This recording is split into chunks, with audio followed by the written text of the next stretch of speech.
കക്കയത്ത് കാട്ടുപോത്തിന്റെ ആക്രമണത്തിൽ കൊല്ലപ്പെട്ട അബ്രഹാമിന്റെ കുടുംബത്തെ സന്ദർശിച്ച് വനം വകുപ്പ് മന്ത്രി എ.കെ. ശശീന്ദ്രൻ. അബ്രഹാമിന്റെ 2 മക്കൾക്കും വനം വകുപ്പിൽ താൽക്കാലിക ജോലി നൽകുമെന്നും ഏപ്രിൽ 1 മുതൽ ജോലിയിൽ പ്രവേശിക്കാമെന്നും അദ്ദേഹം മാധ്യമങ്ങളോട് പറഞ്ഞു. കഴിഞ്ഞ ചൊവ്വാഴ്ചയാണ് പാലാട്ടിൽ അബ്രഹാം കാട്ടുപോത്തിന്റെ ആക്രമണത്തിൽ കൊല്ലപ്പെട്ടത്.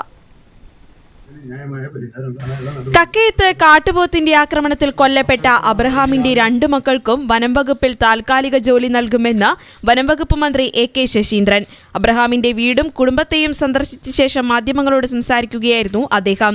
ഏപ്രിൽ 1 മുതൽ ജോലിയിൽ പ്രവേശിക്കാമെന്നും സർക്കാർ പ്രഖ്യാപിച്ച ധനസഹായമായ 10 ലക്ഷം രൂപ കുടുംബത്തിന് കൈമാറിയതായും അദ്ദേഹം പറഞ്ഞു. ഒരുപാട് തടസ്സമുണ്ടെന്ന് നിങ്ങൾക്ക് എല്ലാവർക്കും അറിയാം, നാട്ടുകാർക്കും അറിയാം. അതുകൊണ്ട് ആ കുടുംബത്തിന് താല്പര്യമുണ്ടെങ്കിൽ ഏപ്രിൽ 1 തീയതി മുതൽ 2 ആൺമക്കൾക്കും താൽക്കാലിക ജോലി നൽകുന്നതിനുള്ള തീരുമാനം ഇപ്പോൾ ഞങ്ങൾ എടുത്തിട്ടുണ്ട്.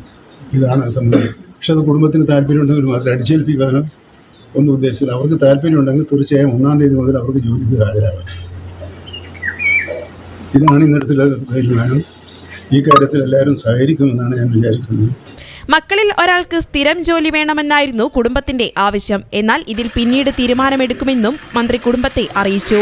കക്കയത്തെത്തിയ മന്ത്രി വനംവകുപ്പ് ഉദ്യോഗസ്ഥരുമായും കൂടിക്കാഴ്ച നടത്തി. പ്രദേശത്തെ വന്യമൃഗശല്യം രൂക്ഷമായ പ്രദേശത്ത് ഫെൻസിംഗ് സ്ഥാപിക്കണമെന്ന നാട്ടുകാരുടെയും ജനപ്രതിനിധികളുടെയും ആവശ്യം പരിഗണിക്കുകയും പ്രദേശത്തെ 2 കിലോമീറ്റർ ചുറ്റളവിൽ ഫെൻസിംഗ് സ്ഥാപിക്കാനും തീരുമാനമായി. കഴിഞ്ഞ ചൊവ്വാഴ്ചയാണ് കൃഷിയിടത്തിൽ നിന്ന് തേങ്ങയെടുത്ത് വീട്ടിലേക്ക് തിരിച്ചുവരാൻ ഒരുങ്ങുന്നതിനിടെ കർഷകനായ പാലോട്ടിൽ എബ്രഹാമിന് കാട്ടുപോത്തിന്റെ കുത്തേൽക്കുന്നത്. കക്ഷത്തിൽ ആഴത്തിൽ കൊമ്പിറങ്ങി പരിക്കേറ്റ അബ്രഹാമിനെ കോഴിക്കോട് മെഡിക്കൽ കോളേജ് ആശുപത്രിയിൽ എത്തിച്ചെങ്കിലും ജീവൻ രക്ഷിക്കാനായില്ല. പിന്നീട് ഇത് വലിയ പ്രതിഷേധത്തിനും ഇടയാക്കിയിരുന്നു.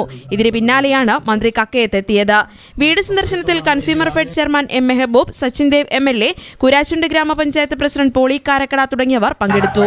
അതേസമയം കൂരാച്ചുണ്ടിൽ വെച്ച് മന്ത്രിക്ക് നേരെ യൂത്ത് കോൺഗ്രസ് പ്രവർത്തകരുടെ നേതൃത്വത്തിൽ കരിങ്കൊടി കാണിക്കുകയും ചെയ്തു. News bureau, Perambra.